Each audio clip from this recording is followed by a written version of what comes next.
Women have the power to transform this world.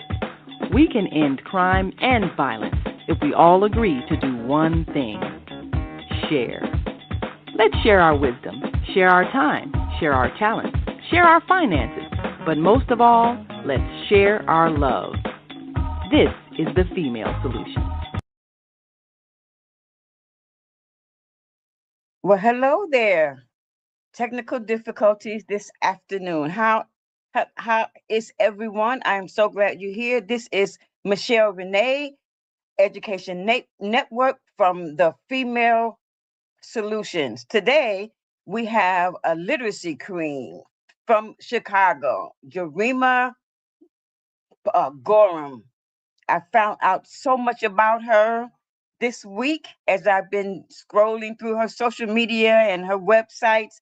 And I'm so happy to call her Queen of Literacy from Chicago. Thank you. How are Thank you you, for joining Michelle? us Thank today. I am wonderful. It's so nice to meet you. you as well. Today, I want to talk to you about the crises that we're having in literacy, Mm. and it's nationwide. Teachers are reporting a severe and widespread literacy crisis for all grade levels. What do you think about that? I believe this crisis has been around a long time. I think that we are over the years able to get more data and we have more touch Hmm. points, and I Hmm. think that more people are starting to see it. Like, I think at one point you knew about it, and now I think people are starting to experience it, right? Like, you're Yes. you're seeing adults who were maybe that first wave of children who Hmm. had Hmm. issues with reading, who are now in their teens, and now they are Hmm. 20 years old, even 30-year-olds who are struggling with like simple comprehension. And I think that And the 40 crisis has year been olds. 40 years old and older, right? Yeah. And I You know mean, you see, why I'm saying 40 years old? Because I do believe it was in around 1972 or that era that they took phonics out of the schools. And that's yeah, when I it. yeah, I believe it's so many factors, right? I think the phonics out of the school. I think this push for more standardized testing, Oh right? Like, boy. so it Yes. becomes more about the Oh test grade boy. versus like what Yes. you actually master and understand. Yes. Yes. Because And teachers are teaching to the standardized test as opposed to being able to be creative in ensuring that our young people know how to read and think well. If we would just allow teachers to do what they do, be creative, then we mm-hmm. then much of the problem will not be here. So we have low reading stamina for children. They are struggling with comprehension. And I teach at a community college. I see it every day. They come to first freshman year English, and we have 16 weeks to teach them how to write a college essay. And in many cases, they can't even write a sentence. Yep. And we Yeah. do our best.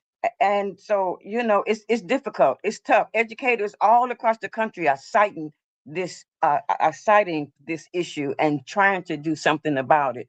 So, what I would like to do with Education Nation is Yeah. I would like to bring awareness and at the same time offer solutions to the Hmm. problem. Not for the schools, because the schools will have to deal with all of their um, um, um, governmental agencies and all that. But what can parents do? What can families do? What can the community do?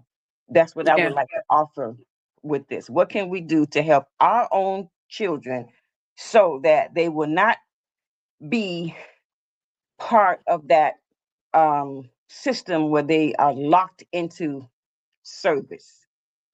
And it's Yeah. okay if somebody wants to be a service worker, because we need that. But for We do. those who don't, they need to have other options. So what can we do to make sure that happens? So I want to show a video now that I found on social media, Okay. and this is a teacher, an eighth grade teacher, who is confirming that we have a problem. Mm. There's a literacy crisis in America, and teachers are sounding the alarm. I teach 8th grade history, and I have 110-ish students. 2 of them are reading on grade level right now. 18 of them are at a kindergarten level. 55 of those students are between a 2nd and 4th grade level. But it's not just literacy. It's not just literacy, and it's not just like lack of content knowledge. It's not just critical thinking skills. It's basic thinking skills. My students can decode almost nothing. They cannot apply inference. They cannot process questions that are longer than a sentence. They cannot connect cause and effect. They can't track multi-step ideas like in a political cartoon. I see it every single day. I had a kid yesterday, 4 kids actually. This happened in every class. We were doing guided notes, supposed to be a real easy day. It was review. They wrote down Maryland was founded as a safe haven for Catholics. It was on the board. They wrote it down. And before we moved on, I call on a student and I ask, hey, where were the Catholics one more time? And these students, what they do is they look at me and then they look at their notes and then they look at the board. They look back at their notes. Some of them never answered me. They never figured out the answer. And I kept giving them hints, like rephrasing the question and saying like, it's in your notes. We just wrote it down. We just wrote it down. Where are the Catholics? It's on the board. And they never got it. They can't read their own notes. No, and I don't mean their handwriting. I mean like they can't make heads or tails of it on the page. These kids have a frightening ability for information to go from their eyes to their hands and not pass through the brain at all. What do we do, y'all? That ship is sailing across the ocean and there is no one at the wheel. Okay. So what do you think? I think that it's layered, right? So she's an 8th grade teacher, and so I'm in education now. This will be my 18th year as a teacher, and I started in kindergarten, and I now teach high school. So I've been able to see the progression, right? Like, what does it look like to introduce words and sounds and all the things we're talking about, decoding, all the way up to in high school, you should be able to now research and do all the like deeper thinking. I think read to learn in high school. Read to learn, right? I think there's been a few things. I think that one of the things that is very alarming is technology is a tool, but it isn't the replacement of thinking, right? And so I think that's one piece. One piece is that a lot of our schools have become smart schools, and like even my son, he's a freshman in high school. Everything is done on Chromebooks. Everything is on computer. He doesn't have paper, pencil, any of that. And so a lot of the thinking, a lot of the memorization that comes from you actually writing it by hand. I mean, it's a science behind it. It's not just it's brain science, right? It's not just a task. It actually like remembers me writing this thing down versus me typing it and looking at it. Absolutely. And it's no memory. So we don't do exercises and things that activate long-term memory. We do a lot of short-term memory things. And so we could be like, I just taught this. Well, they saw it, they watched it, but they never applied it and experienced it. And if I don't apply and experience it, I'm not going to remember it. Exactly. Research says that when you learn something new, you might need to experience it up to 7 times. And part of experiencing is to make sure that you're having them take notes and write things out so that there is a connection from their fingers to their brain. And if they're typing everything, there's no connection. I read some research last week that was saying that there was no connection to the brain when we are typing our notes. Yeah. And then I see the comment below, like even thinking about when I was teaching elementary, like that's when you introduce like text to text, text to world, real world connections, right? Like I'm learning this thing in the class. How does this show up in my everyday? How am I able to connect it to something that I learned prior, right? All of those like things that really help learning to be long term, I believe are getting shortened and shortened in a classroom because of not only the access to technology, which I think is amazing. I don't think it should be taken away. It's actually counterproductive to say, oh, we should just take computers out and all these things. And kids should have tech. We're not going backwards, right? We're not going backwards, no. We just have to learn to use it as what it's supposed to be, which is a tool. Use it smarter. Yeah, It's a absolutely. tool, right? It's a Mhm. tool. Not a replacement. I utilize it after I've learned the skill to make my job easier, right? And so I think that that's a big part. And then I heard it say discussion, like us talking about the written word, talking about what we're reading. There's not enough conversations that allow it to become something that I can connect to a prior experience that makes it stick in my brain as well. So I just think that kids are being considered on grade level because they can do really great at multiple choice testing, and not because they're not doing like performative things where you actually have to demonstrate that you understand what you're doing. And so I think that that has led for year after year after year you do that. Now I'm in high school, and this is something I've never had to exercise and do. And then it's a huge wake up call because I teach seniors that when they go to college, they feel so ill prepared And they are ill because prepared. what happens in college is not being translated in a lot of high schools and elementary schools. So Yeah. when you come to college, it's all performative. You presenting, you writing papers, you know what I mean, you doing labs, and there's certain kids that have never even done a lab their whole time in school. They haven't had to write a paper, and then now I'm asked to write an 8-page paper in college, right? So I Or think that 16. 16 pages. It's just not. We're asking them to use skill sets that are very weak or never been used in the first place, and that's what adds to literacy. Mhm. Literacy, isn't just about reading. It's about how do you communicate, how do you listen, right? And if I'm not having conversation, I'm not even practicing how to listen, right? Right, right. Yeah. When I went to high school, I went to CBS and I graduated in 1976. Mm-hmm. All of us, we were required to take that English 4 class, and we were required to write a 16-page paper every single year with citations. And when I mentioned a 5-paragraph college essay to my freshmen, they get afraid. They are afraid, and they don't know anything about that. Well, they should have learned that in their first and second year of high school, and they Yeah. don't. So, another issue that we're having right now is the banning of books. Mm-hmm. Should books, especially books that deal with controversial issues, do you think books dealing with controversial issues should be banned? And if so or not, what is the impact? What are your thoughts about that?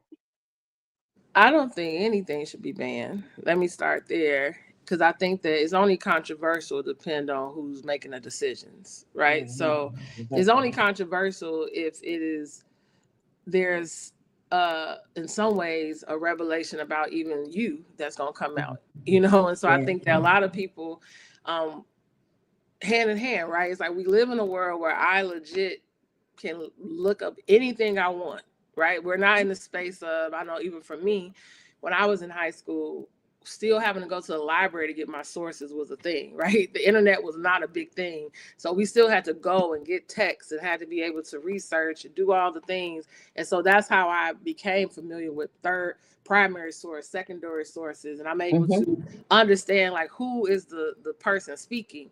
And I mhm. couldn't get it if I didn't get to the library, I wouldn't know the thing. Our kids now can from their phone learn and even actually FaceTime somebody from another country, right? So I think this Yeah, idea of banning a book is ridiculous because you can't ban knowledge. Knowledge is right. about exposure and understanding different perspectives. And I think Mhm. we actually hinder them understanding who they are and what the world is when we don't allow every perspective to come in. And guess what? History is not pretty, It's right? not. Like and on multiple sides. It's Mhm. parts in history that don't make even the Absolutely. black population look Absolutely. great, Mhm. right? I mean, I think that you can't tell the whole story without telling the whole story. Right. And a lot of things are taken out of context when you ban, right? Because what ends up Mhm. happening, you create who's the villain and who's the hero. Mhm.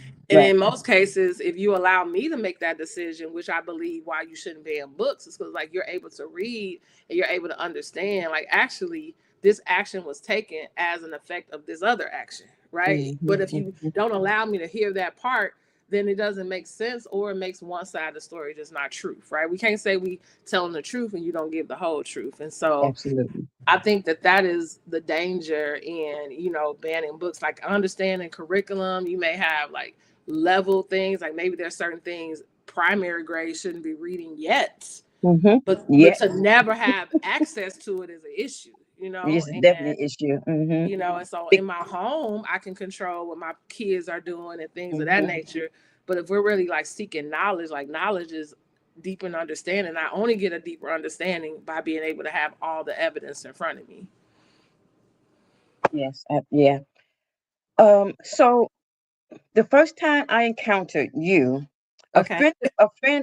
a mutual friend, actually, Asada, she sent a video of you in your car. I think you were on your way to work, and you were venting about what your high school students didn't know and need to know, and what you do to help them ensure that they check on you even in things that you tell them. So can you share some things some issues um, regarding literacy that you encounter in your classroom, and what do you do about them? So in the video I was sharing, so I teach 12th grade AP Government and Politics, and I also teach what they call a college prep version, which is more so like a general course for the same topic. And so I had my students experiencing going through like these different challenges with like the information we were learning about, like voting rights. Many of them are going to be of voting age, and I wanted them to be informed about like the history. And it's also aligned with what they're doing at AP Government, like understanding like how there were barriers put for voting, right? I just wanted them to be knowledgeable about like what they're about to be able to have the opportunity to do, and like and why is it so important, and why people don't want you to do it, right? And so I think the thing that I was venting about was that many of my kids, in them having to like dig deep and do this research, they started to get frustrated because you don't get answers right away, right? Absolutely. Sometimes you got to dig deeper. You're like, I don't find that. Like, we got to look at another source, But the satisfaction that my kids had once they discovered it and they figured it out, or they were able to see these connections, was priceless, right? We were able to have like real conversations. And what I talked about is that the real crisis in education is not that our babies are not brilliant. Like, my job as a teacher is to unlock what's already in you. I'm not bringing nothing new to the table. I'm just allowing you to see what you already have known or been exposed to, like how it all connects. And then what you don't understand, I'm showing you how to find it. The issue in education is that we don't set up classrooms so kids can ask questions, and that they can challenge thoughts, right? And that they're able to say, well, that don't make sense. Well, if that's the case, then why is this the case? You're right. You're absolutely right. Many of my students, because it's AP Government, they're looking at things in the government right now, right? They're like, well, you said Congress had to do da da da da, but this is what just happened on TV the other day. I'm like, you're right. You're right. So what do you think about that? And then it makes them challenge like even their local government, because they're learning more about that. And so I think the real issue is that, do we set up spaces for our kids to be innovators and thinkers and challenge? Or are we, to be honest, what I believe the school system, the history behind it, is that we're just creating compliant individuals to just go along with what we want them to say and believe. And so many of our kids are frustrated because we're asking them to do these complex things, but all you've done is present them with simple tasks, right? You don't give them opportunities to think. You don't give them opportunities to challenge. Even if they mess up, we don't even allow them to like feel what that mess up feels like, because actually you don't want to feel that again. So you're going to do better the next time, right? Like, we've created all these barriers that doesn't allow them to understand how you master something. You don't master something by Googling it and doing it one time. Like, guess what?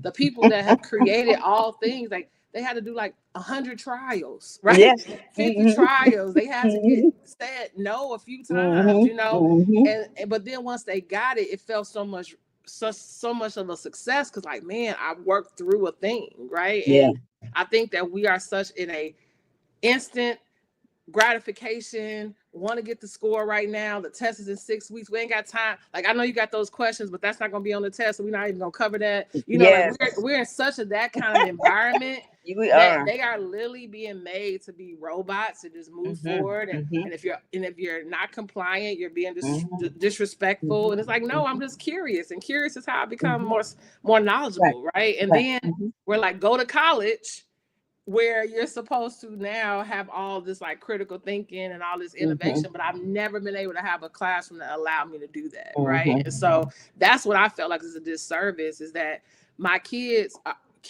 and of all ages and even adults, we're gonna rise to the expectations we set for them. So if the only expectation you got for them is that they score 75% or higher on this test, they're gonna rise to that expectation. But if you want them to actually be like a thinker and a creator and an innovator, you have to be willing for, even, I tell my kids, challenge me.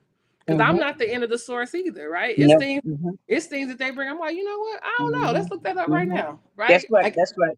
I need you to know that I'm a student of life as well. Absolutely. I'm a student just along with you. And I show them how I use the tools that I'm also telling them to use, so I can become more knowledgeable and that I won't mess up again. You know what I mean? Absolutely. And so I think that was the thing that I was venting about, is that we always are like villainizing these kids. They don't know how to read, don't know how to do this. It's like, but also, if a child goes to school, it's kids that go to school every single day, ain't missed a day of school since they've been in school, and still don't know how to read. It's not about attendance. It's about what is happening in those classrooms. In the classroom. And then what is teachers being able to be liberated and have the agency to do? Because if not, you know, you understand you can't just move on because the kid don't get it. But also, my higher up telling me that if I ain't get this by this time, I might not have a job next year. So you are also like sacrificing this child's learning and mastery because you understand that we got deadlines. But deadlines of you can't put a deadline on when someone masters something. No. Yeah, because each child masters things at a different time. Yeah. But because of the pressure that administration puts on teachers, I don't blame anybody. It's not the teacher's fault. I experienced students in freshman year that they've been touched by 13 teachers, K through 13. And then they have a parent, mother and a father in many cases. And why didn't those adults know that this child didn't know how to read? And so it's irritating, it's frustrating, but at the same time, it's fulfilling work when we are able to touch them one person at a time, one student at a time. So if you can offer 2 or 3 strategies to parents and families who have high school students who are not as literate as they need to be, so that they can read to learn, not learn how to read, what would you tell them? I would say for, our high schoolers who are really struggling, it's about not necessarily meeting them where they are, but understanding at this point, we need to change our mindset about like why I need to learn how to read. I think that, when we're younger, of course, it's like the excitement, the joy of reading. And I believe joy is, because I love reading. I love the art. I love the things. And it's definitely joyful. But I tell my kids that the reason you need to understand this is because reading to me is a life skill. It's literally life or death. It is the compass of where you're going to go next. The longevity and the quality of life depends on if you know how to read, right? Like someone can get something by you because you didn't even understand what you signed or what you were understanding. So I think all of us want a bountiful and plentiful life, and I think that we need to be able to change the mindset around it. Like reading is going to get you access to that, right? Reading is going to allow you to really become the person you say you want to be when you grow up. To be you inspired to be a father and mother one day, like to be the mother and father you want to be the business owner you want to be. Like you have to learn how to read. And so I would start with what they want to aspire to be, and giving them content and things that's around that, because I already have a general interest. So now let's together work through it and master it so that I can be the best that I want to be. Like I talk to my students that say they want to be doctors, they want to be a carpenter, they want to be. I'm like, okay, but don't you want somebody that like knows that thing in and out? Like, do you want a nurse mediocre, the nurse that only read like the first couple of chapters of the biology book, and you want the one that actually mastered it, right? Like, no, it's not about the grade. It's not about the test. It's about you want to be the best at what you do, right? And if you don't know all the information, you can't be the best. Like you can't be a business owner and you don't know all the things about business, right? And it's not just in a textbook that you're going to learn that information. So I would encourage parents in that way, that because at this point, high schools are like, what am I going to do? How am I going to make money? I'm going to be an adult soon. How do I make this thing work? And to be honest, the same thing that's true for younger is true for older. I think as adults, we have to model what we want to see those around us do. And so there is the same thing I tell younger, parents, and the same thing older, like you need to be a reader. And you need to show your children how you utilize reading in your everyday life, right? We have to like do as I don't do as I do as I say. Like, no, they need to do it. They need to do as you do, right? So if reading, do you really think is that important? Like, how often do you read, Mom? How often do you read, Grandma? How often do they see you looking at information to learn something new and like access it? It really is about our students and our children look at what we value and what we think is important. And if we're not doing certain things, they're like, oh, they just telling me to do it, but they don't even think it's important. They don't even do it. Right? Like how you gonna tell me to exercise and you don't exercise? Like how you gonna tell me to eat healthier and then you the one cooking? I only eat what you cook, That's right. Our kids are at the age where 1 + 1 ain't making 2. It don't make sense, right? So how you gonna tell me it's important and you not doing it? And we can look at that as being disrespectful. And how you gonna tell me? But there's some truth in that, right? Like we have to be able to be models of what we're saying excellence and what productivity is. And if they don't see you doing it, they seeing you make it without reading. But they don't think that it necessarily is something that they have to do as well. So when we talk about parents, I think it's about us understanding how do we continue to plant those seeds for them to make best decisions as adults, but also they're still watching us. Like I'm 43 this year. I still watch my parents, right? Yeah, absolutely. And it's important that they understand that the things that they model and do are going to be in some ways the blueprint until I create my own. Right. Yeah, absolutely. So what I want to do is I want to read a couple of comments and then we're gonna go into a commercial break. And then when we come back, I want to talk about the work that you do outside of the classroom. No problem. So this comment says we have to have more discussions in class. Students aren't connecting written words with topics. That's very true. And we talked about that. Yep, absolutely true. This next comment says,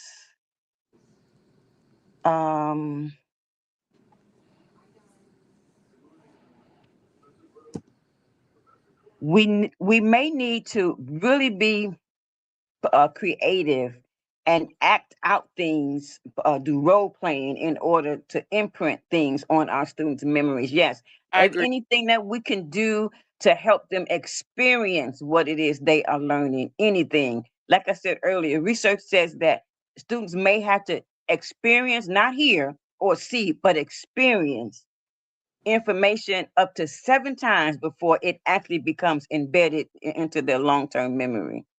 This next comment says,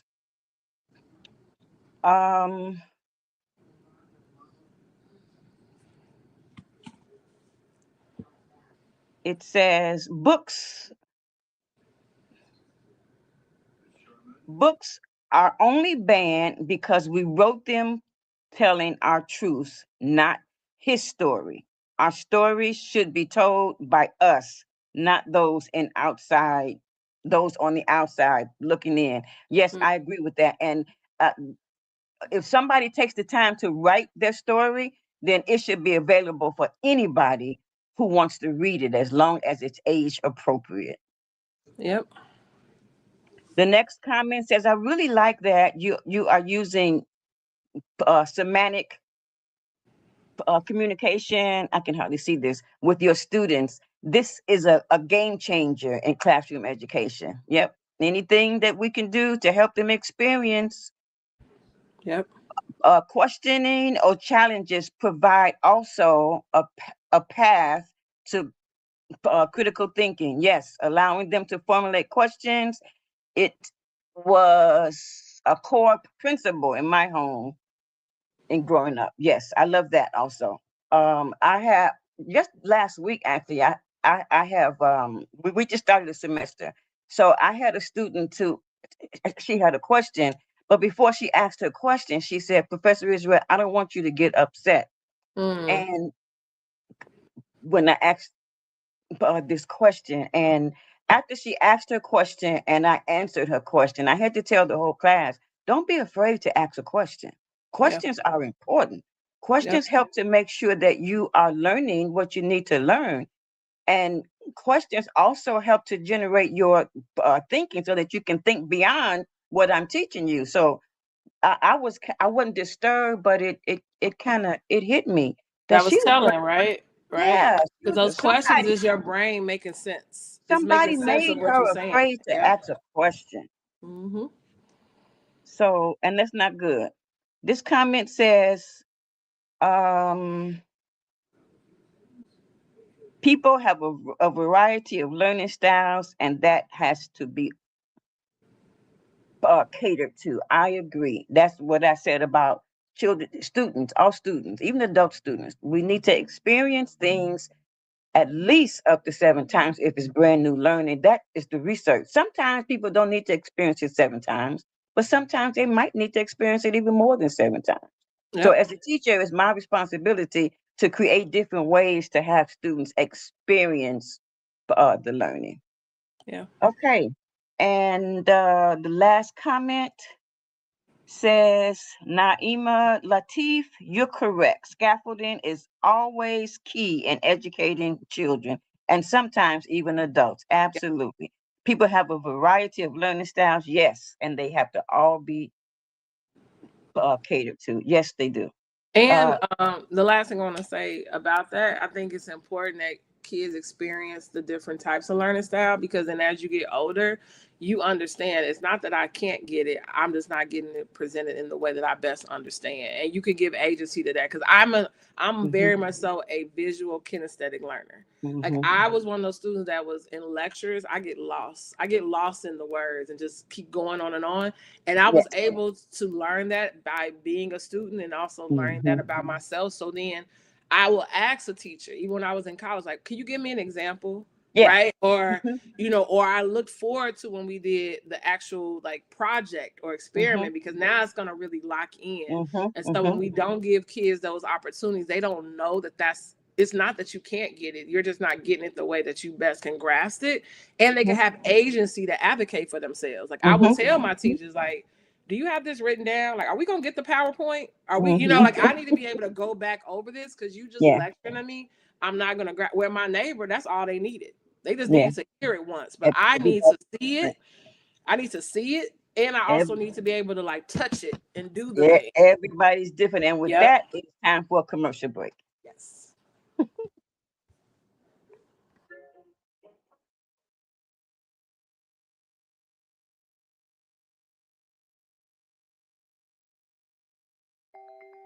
Everything we're made of contains light. From the sun that feeds our world to the energy that flows within us. With LifeWave X39, we've found a way to put that light to work. With X39, we achieved something remarkable in the field of wellness and science that others could not. By utilizing LifeWave's unique patented technology, X39 uses light to elevate GHK-Cu, a copper peptide known to support overall health and wellness. Unlike traditional light therapy, X39 uses the body's own infrared light to naturally increase vitality. By gently stimulating the skin with light, our non-invasive, non-transdermal X39 patches help you conquer your active lifestyle and pave a new way to vibrant health. Okay. So much Chicago Black History Book Fair. Hey family, this is Charles Humphrey of MCH Publishing, and I'm here with Ashada, and we at the Soulful Chicago Book what? This is the Soulful Chicago Black History Book Fair, slamming. We getting down in Hyde Park. Just run it down, my sister. Just tell us, for the people, a little bit about what we're doing here today and why. You know, this is the Soulful Chicago Black History Book Fair, and this month is very important. I feel like we don't give it the type of recognition that it needs. But beyond that, I do all things literary, and we have so many ancestors that have taken a tradition of writing and done great things. Well, we have those of us that are carrying on that tradition, and nobody knows about them until now. So the Soulful Chicago Black History Book Fair is allowing us to tell our stories according to ourselves for our own benefit, and it's just beautiful. I mean, she could have been here today if you wasn't here, but if you were, it's been amazing. People came in consistently, children, and we have children's authors, we have nonfiction authors, we have fiction authors. This is really good, and it's about taking our own power in our own hands and doing what we do on the literary tip, though. Right. I gotta work, but I can't help it. Everything going too smooth. Not just about bring my African shit like this. Bring in the African shit.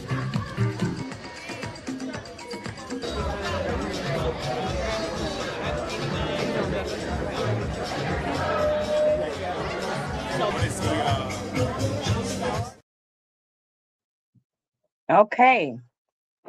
So for Chicago Book Fair, everybody, please come out to the book fair next Sunday at Little Black Pearl in Hyde Park from 10 a.m. to 6 p.m. We want to see you there. Bring your children, bring your families. There'll be books for everybody. Fiction, nonfiction. Come out. We need to buy books. Buy Black authors about Black people. Come buy books. Books are important. Let's get those books in our homes. So now we're back, and we are talking to Jurema Gorham.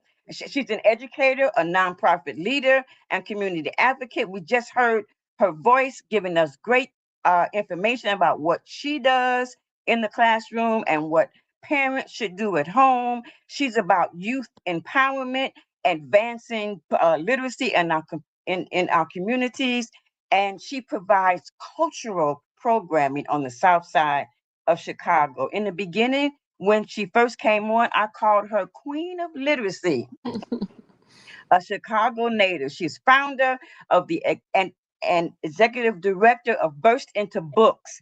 And we want you to talk about what your organization is and what its mission is and what you do for our community. Well, thank you. So, yes, I am the executive director of Burst Into Books. I started Burst Into Books back in 2018 as an educator and as a parent first, and just seeking resources that would not only be a space for my son to learn about himself, but also for him to understand the power of Black storytelling. And so that is what I'm about. I'm about how do we empower the whole family to not only increase in our understanding of literacy, but I truly believe that it comes from us just exploring who we are as a people and being able to have programming that's centered around that. And so I started my work in book clubs, like doing different book clubs and hosting community events. And over time, it has grown into a variety of things. And so we host different holiday celebrations. As you see here, we do an annual spelling bee that I'll be announcing soon. We're doing some advancements to that, which I'm excited to share about.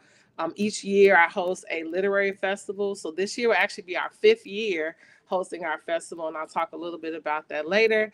We do story times where we bring in authors, bring in local and like national folks to come in and just share the story behind the story. I believe that we inspire the next generation of writers by them meeting writers, right? And many of our kids fall in love with reading because they understand, like, this is just someone else's story. So I can write my story too, you know? And then last but not least, we host community programming. So I do a lot of work in collaboration with the neighborhoods in that I work in. Our community art spaces in Roseland. And so we started the last few years what we call the Roseland's People Market. So it's an opportunity for us to not only provide, I believe, in holistic education. So yes, we're going to get you the resources, the things you need, but I also understand that your body, your mind, and all those things need to be fed as well. And so when we at our market days, we have local growers that are there, other community organizations, other Black businesses in a space where we can just promote and encourage one another and just provide access, especially with us being in neighborhoods where there is food deserts, which is where our work is located in. We're going to bring the needs and the resources to our people. So I'm really excited for this work. Like I said, we started back in 2018, so we're in our 8th year as an org. And our festival that we host every July is just a way for us to just bring it all together. Chicago is a city of festivals, and I just believe that it's important that we celebrate also literary works. And so this year, with our 5th year, our festival is going to be centered around all Chicago, because I believe that if you don't know, Chicago is the hub of writers, right? It's the hub of artists from past, present, and future.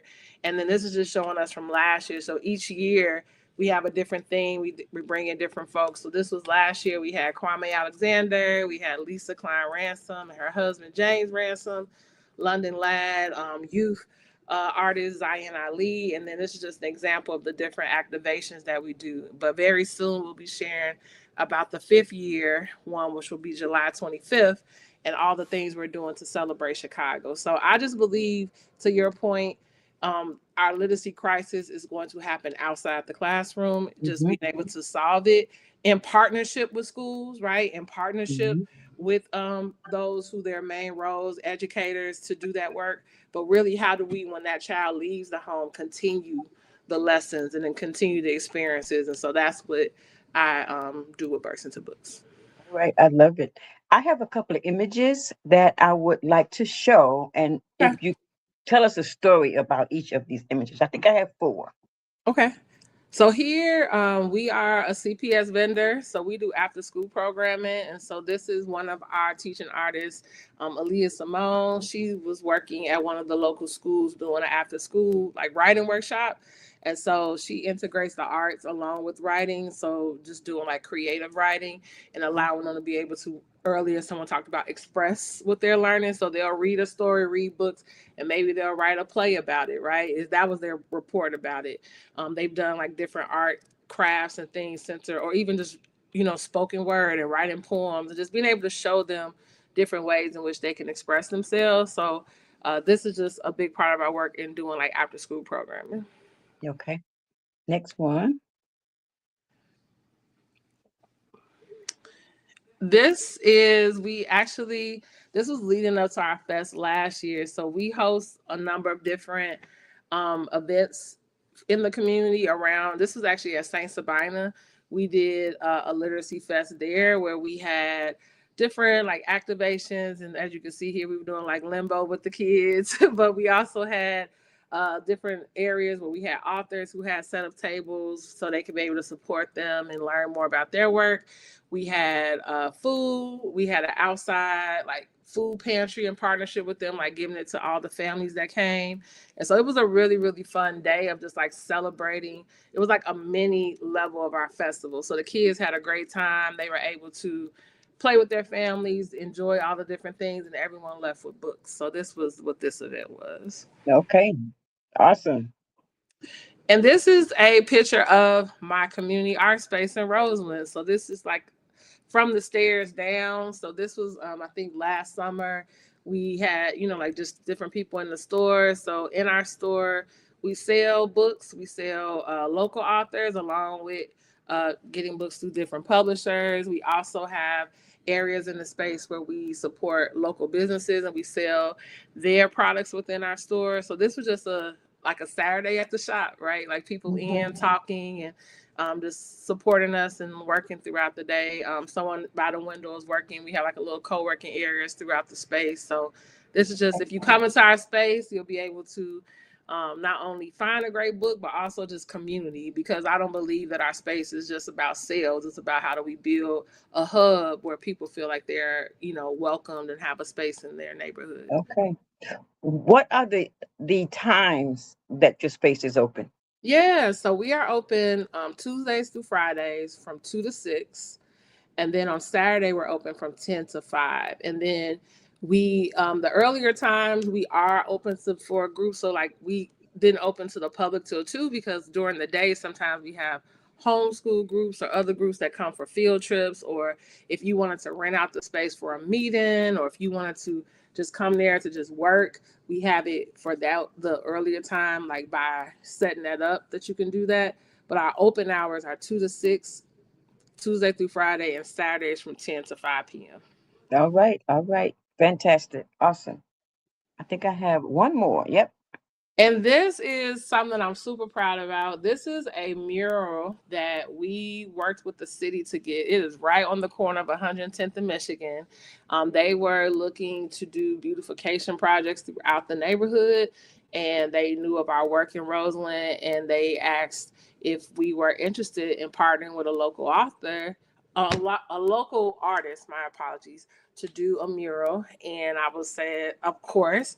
And she actually came up with this design and like pretty much like in honor of the work that we do. So it's a picture of this beautiful young Black girl reading a book and just like all the things that come out of that book. And so if you drive down 110th of Michigan, you see it.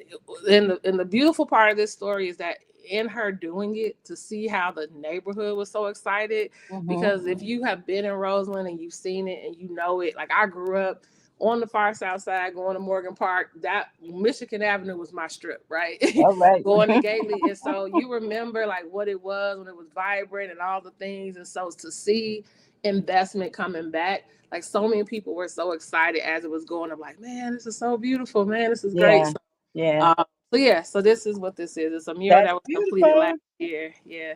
Beautiful. All right. So I don't want to leave the audience. I want to leave the audience with the fact that literally that we have a problem, and I don't want them to forget about it. And I do know that many of the schools are improving their older students' instruction, but it's not happening fast enough because they have to overcome years of underfunding and so many ineffective methods of teaching, making those children who don't know how to read disadvantaged. And I love the work that you're doing.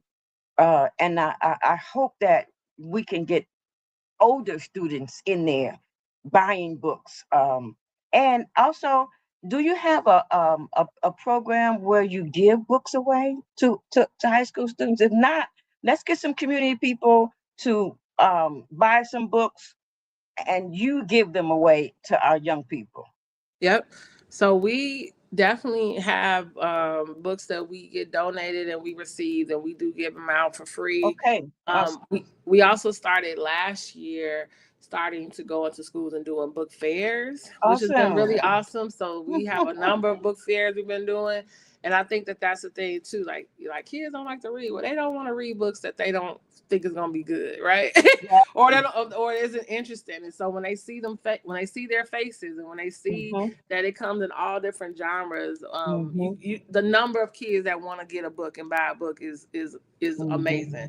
So I think that that's the thing as well. Just yes, we do have ways that we can give out books for free because we do work with a lot of partners, but we always welcome more. And I think that we need to continue to do it. And then we also can come into schools and host a book fair and be able to like give access in that way as well. Okay, so I want to encourage our community to go to her website and be a partner. Help her give books away to our young people, the ones that can't afford to buy, because there are many of those children. So even though we've got this problem, it's fixable.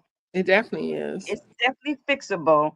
And there are schools that are trying to fix the problem. There are teachers who are doing their best to make sure that the students that they touch every day are literate. So this problem is great, is massive even, but it can be fixed. It's fixable. As profound as it is, it's fixable. But we need families, we need parents, we need aunts, uncles, and neighbors. We need community centers and churches. We need churches. We need everybody in our community to understand that there is a problem.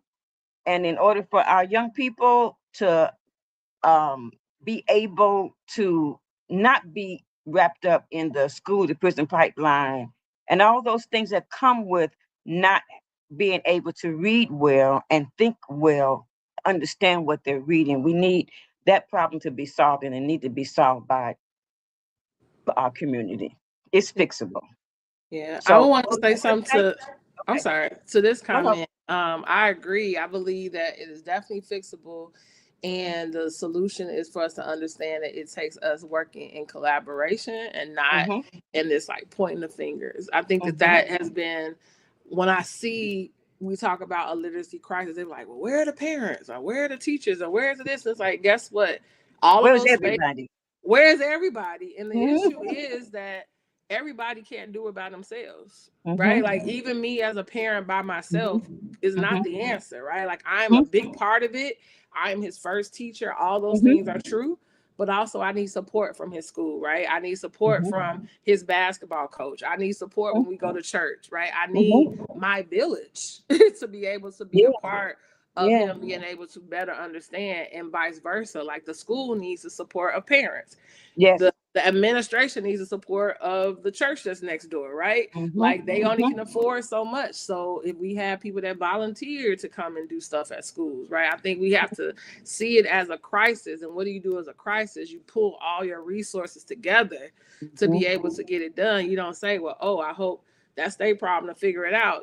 Like we're going to have to all come together. And then they do need motivation. They need to feel motivated. Kids need to feel like beyond the A is why I need to do this. And that's why I said connecting it to what they want to do for their futures, connecting it to a current thing they're trying to be better at, connecting it in a way that's bigger than the test score. Because the test score, to be honest, is not a motivation for a lot of these kids, right? no, and it should So, not be. and it shouldn't be, right? Because the test score doesn't even sum up all of what you know. It's just what you know in this snapshot of a time. And so I think we have to find different ways that we're motivating them to want to do the things. Yes, absolutely. So, if you're listening, what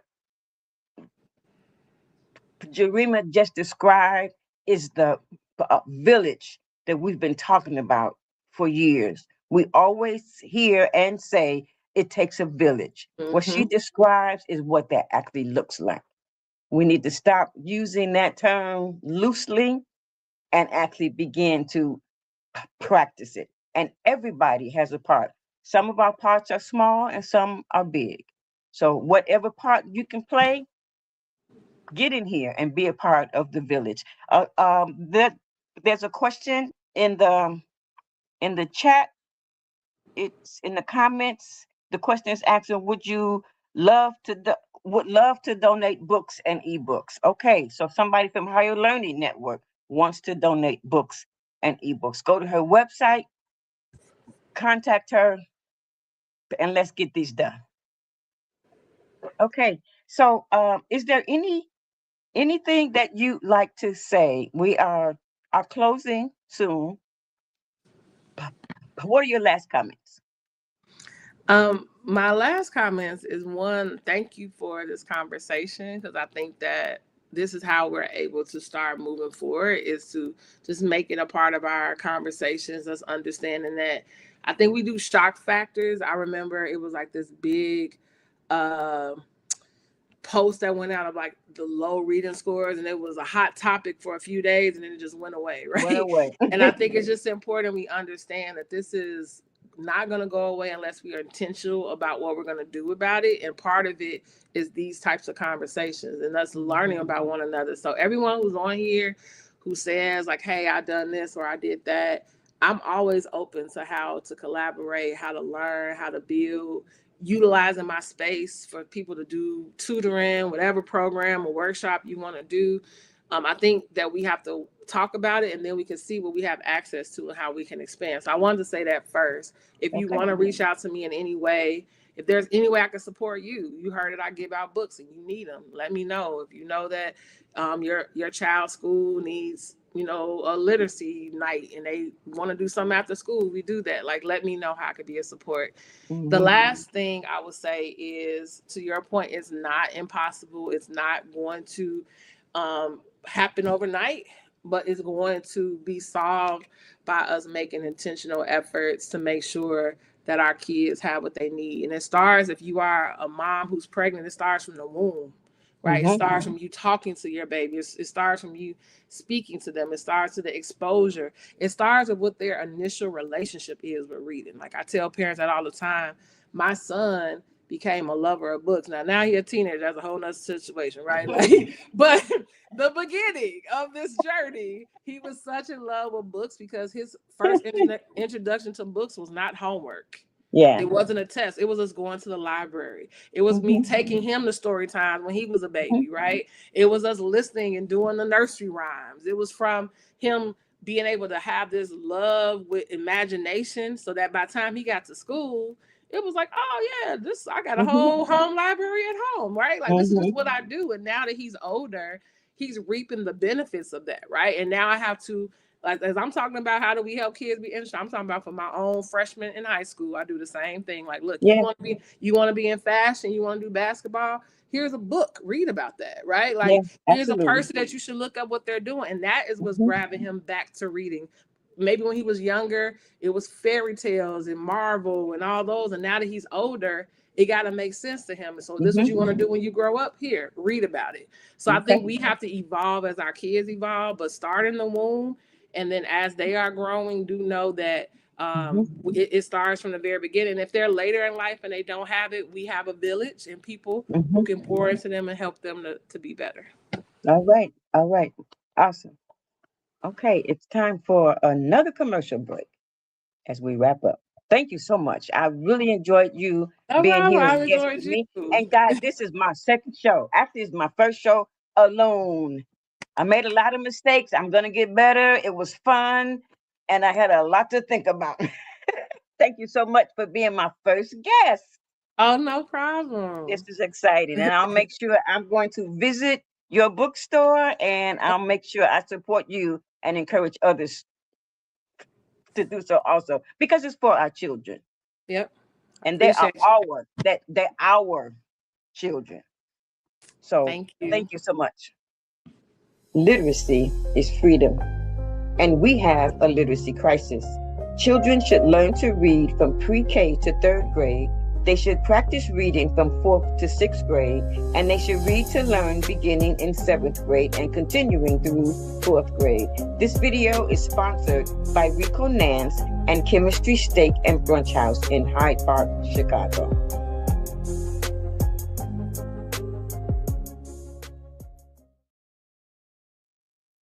All right. It was a great show. I enjoyed that a lot.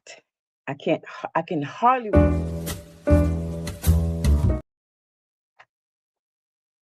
wait for more. Commercial break.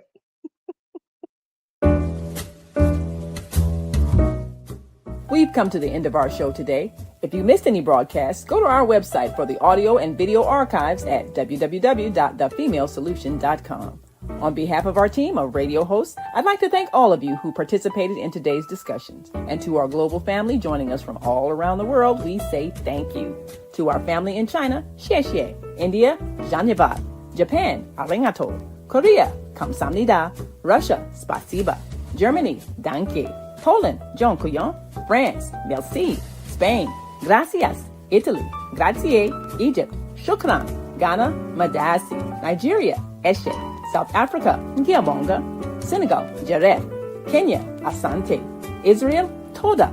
Pakistan, Shukriya. Afghanistan, Tashakur. Saudi Arabia and Palestine, Shukran. Assalamu alaikum wa rahmatullahi wa barakatuhu. Thank you, and may peace be upon you and the mercy of God and God's blessings.